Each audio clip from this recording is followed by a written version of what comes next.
Hype moments and aura. When all is said and done, it always comes down to these moments that take the cake and replay in our minds for months or even years to come. In Amphoreus, we've had our victories, defeats, and everything in between, and in the end, we have left it all behind. Such is the nature of the Trailblaze journey. However, with the main story of Amphoreus coming to a temporary end and our new journey soon to begin, there is no better time to take one last look at what made Amphoreus truly special and unforgettable than now. Because this story started slow, then hit the gas, broke our hearts, and left us with scars of golden blood that can only be healed through the fond memories we made along the way. But what stands out the most? What moments were so hyped that even after our next journey we will look back on them and say, did this compare to the peak of that? And what moments will we look back on just to watch and relive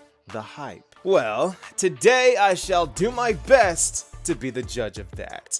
Because this is the best moments of Amphoreus ranked and explained. Okay, so the way we're going to do this is the same as always. I do a rundown of the top 5 best moments in the story, and you guys know I'm a lore enthusiast, so I'm not gonna hide the fact that this is purely my opinion, and what I personally value is hype moments and aura combined with plot relevance and of course, lore significance. So I will do my best to explain why these moments get the spots they get, so if you don't agree with me, you can at least understand my thought process. Good? Good. Alright, so in the 5th spot, we are starting off with what I think has to be quite possibly the most underrated moment in the entire Amphoreus story. Dan Heng's ascension as the demigod of the earth. Now, this moment meant something far more than Dan Heng just getting a buff, because there is a lot going on here, and we just learned so much about Dan Heng and the permanence through this part of the story. Little did we know that Dan Heng was just going to complete his entire character arc on his journey to save the Trailblazer. Okay, so there are a ton of great moments in Amphoreus, but this has to make the list purely just because of how profound it is for the entire story of the game. When we first met Dan Heng, he was exiled from his home, hated his former self, and struggling with who he was and who he wanted to be. And on the Shanzhou, he got his closure, reinforced his loyalty to his first home, and helped in the process of Bailu taking over as High Elder. With many people speaking about the sedition of Imbiber Lune and presenting Dan Feng as the villain hated by the masses for betraying the Shanzhou and being a blight on the Vidyadhara's legacy. And finally, in Amphoreus, this land that wasn't even supposed to exist, Dan Heng gets to not only talk to Dan Feng, but he also gets to witness his love and dedication to the High Cloud Quintet, when previously all we got was this image of him looking distant. But this was all misleading, because in reality, Dan Feng was devoted to the quintet to a fault, because in truth, he was willing to give everything for the companions he cherished. And this struck a chord with Dan Heng, especially since at the time he was isolated from both March and the Trailblazer. He realized that he wasn't so different from Dan Feng, and he would also give everything to save his Express Crew family without a second thought. Regardless of risk or cost, he was prepared to lay it all down for what he cared about, the same way Dan Feng did. And in that moment, he understood Dan Feng and no longer demonized him, finally forgiving himself for a crime he would readily commit again. And as permanence followers tend to do, Dan Heng developed his own definition to what the permanence meant. Some say it's inheritance, others say it's immortality and timeless greatness, but Dan Heng says that forever protecting those he cares about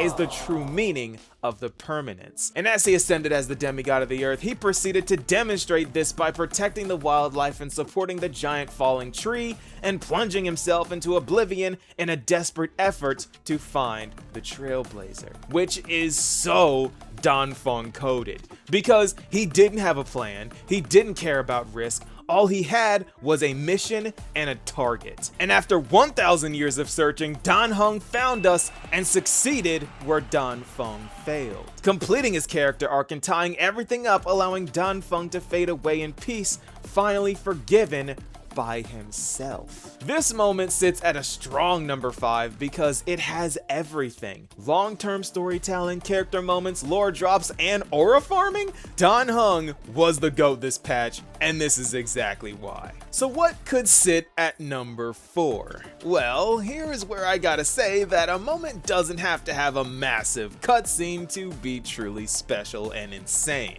Because at number 4 is Anaxa Fool's Lygus. And let me explain, because I know what you're thinking. How is this better than the culmination of Dan Heng's entire story arc? Well, you gotta understand that this is the first genius. The creator of the Aeon of Knowledge once thought to be omniscient. This man in his living years found the imaginary tree and returned to tell the tale.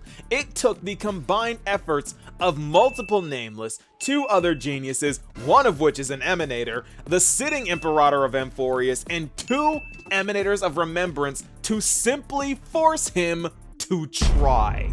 And once he did, no one stood a chance. This was a genius in his own home turf, created by his own Couture-Zane algebraic expressions, and no one could so much as threaten his authority. He sat inside of time and outside of it simultaneously, and one of his creations, a being comprised of data for the purpose of dying to complete a formula, outsmarted him. And this was such a fitting but also shocking moment too, because the first error Lygus ever made was telling Phanon and Cyrene that they were just data. His underestimations of the Amphoreus people has led to problems for him more than once, and Xandar has a history of creating things that can outsmart him, but seeing it on screen? There is one place where a genius should never be outmatched, and that is in his mind. And this was the fatal crack in Xandar's armor. This was the moment that he was no longer in control of anything, not even his own brain. Not only was he imprisoned in the exomyth, losing all contact over his own world, but now he had a virus infecting his mind. For the very first time, this once thought undefeatable threat was vulnerable, and to his own creation at that. The poetic justice here is just perfect. But if that's not enough for you to agree with me, this is the first time the Demiurge Matrix, aka Cyrene's true identity, was mentioned, and Anaxa basically debated his own creator and won. Anaxa escaped Amphoreus and just hung out inside of his own creator's head and then debated him and laughed at him, basically telling him that he will be proven right in his next life, and he was. The aura is insane. The first genius in his own world, created by the math that only he uses, brought low by his own creation for the second time. And it also helps that these two share the same speech patterns. You may shackle me and put me in chains, but I have thousands of ways to ensure the destruction's descent. And what I just mentioned is only one out of those thousands. I've got no idea how to outwit a reclusive genius. But making an anti-Catheran suffer? The demigod of reason has 10,000 ways to do just that. And what I just mentioned was one of them. And this suggests that Anaxa is in a way modeled off of Xandar to an extent. And that makes it even better, because so is Noose. So Xandar fought himself and lost twice. And even in his final moments, Anaxa is smug as he fades away, waiting to be proven right. This was the fall of Lygus and his fatal mistake. The all-seeing Theoros missed something, and he paid dearly for it. Because in order to sever Anaxa from his mind, he had to severely disable himself due to Screwlum's failsafe, solidifying his once thought impossible downfall. He ran the gauntlet only to lose to his own data. So good. So good. This is a close 4th place, but I think due to just how imposing Lygus was, the fall of a villain you love to hate is just so satisfying. And the crazy part is this was all foreshadowed from Anax's trailer, because when he points his gun, he points it at Lygus and then at the statue. He wanted to target him from the very beginning. It's just so good. So what about 3rd place? What grand, amazing, beautiful moment of Amphoreus makes the podium? Well, you know it had to be on the list somewhere, none other than the incredible Sky Titan boss fight. Now, here's where we reach the moments where they will be remembered for months or even years to come beyond a shadow of a doubt. Because this fight had it all. An agonizingly long build-up, knowing the world is running out of time, knowing Cypher is quite literally dying to give us this chance, we ascend to the sky to fight the Titan known for enacting divine punishment. Our hearts were already heavy from the loss of Aglaya, Anaxa had already fallen, Mighty and Castorus had both departed to their respective realms, and despite our dwindling numbers, we had to fight this abomination not once, but twice. And Phynon was on one this fight. This dude casually pulled this giant abomination thing out of the sky mural by himself.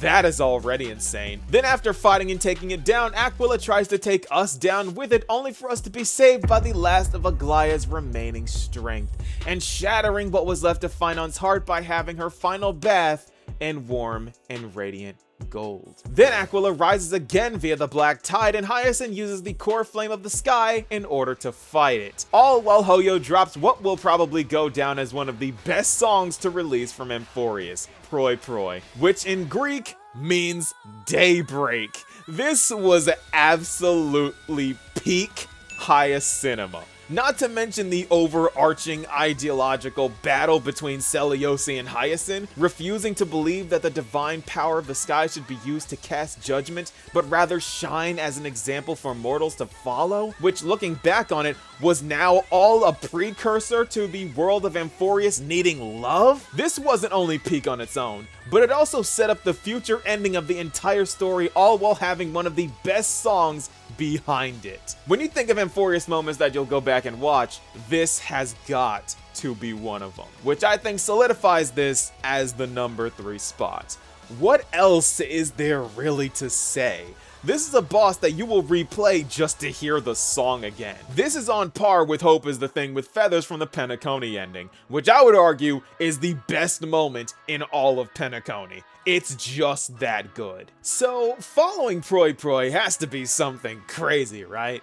What could possibly measure up to what I just know a lot of you would put in first place? Well, like I said earlier, there is something special about the defeat of a once thought undefeatable villain. And early on in the story, there were complaints from the community in patch 3.0 saying the story was dragging and not enough was getting done, and people started quitting the story and giving up on Amphoreus. But this one moment in 3.1 was the turning point of the story that set the tone for what we were all about to experience with the coming patches. Because in second place, we have the Crown Prince of Castrum Kremnos ascending as the demigod of strife to defeat the Flame Reaver. Temporarily, but still, the moment of Mighty lifting the crystal dust above his head in triumph is an image that is straight up iconic.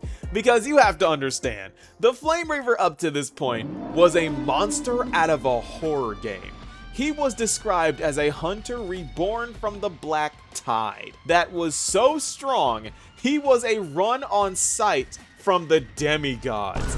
Demigods that we just helped take down the Strife Titan, mind you. It was a different time back then. All we could do was hope that the Sentry Gate could teleport him away and buy us more time. He was such a threat that we, along with Castorus and Trian, stood zero chance against him. Then Anaxa sneak attacked him, and still barely did any damage. Then later on, he killed Trian. So we only had one trick left up our sleeves, knowing that the Sentry Gate wasn't a sustainable strategy.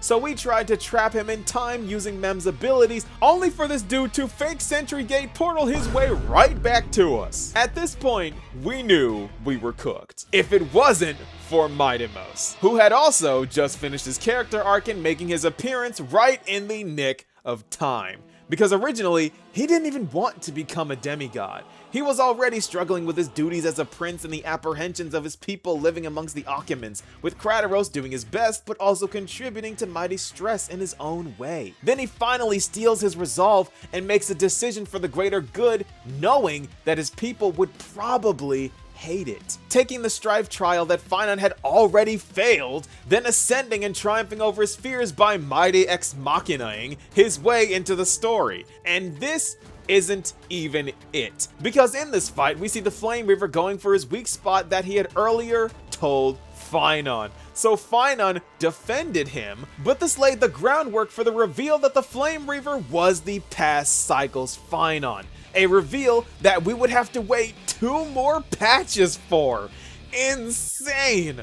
I've said this before, but this scene had it all. Aura farming, the guitar in the back, the foreshadowing, the character arc completion, and the defeat of an undefeatable villain. It's a close second place. He is the one thing that brought the people who had abandoned the story right back in. This moment had impact in-game and out of game.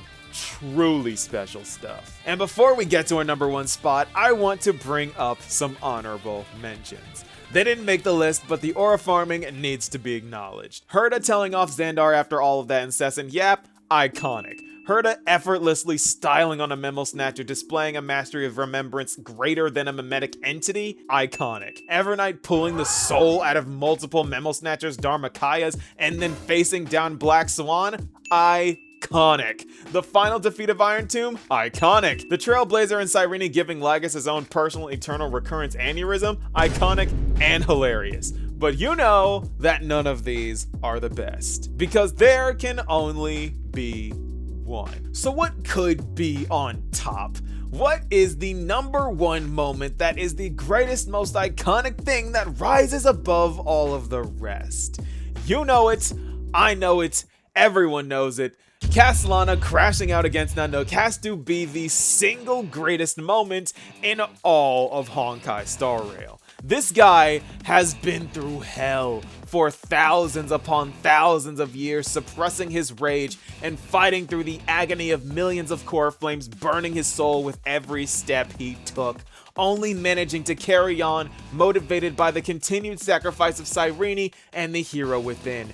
But in this moment, he was able to let loose every ounce of pain in his soul, decapitating Lygus one last time and pointing all of his hatred at Nanook, the Aeon whose blood flows through his veins. This feat was so incomprehensible that the majority of the community refused to believe that it was even real.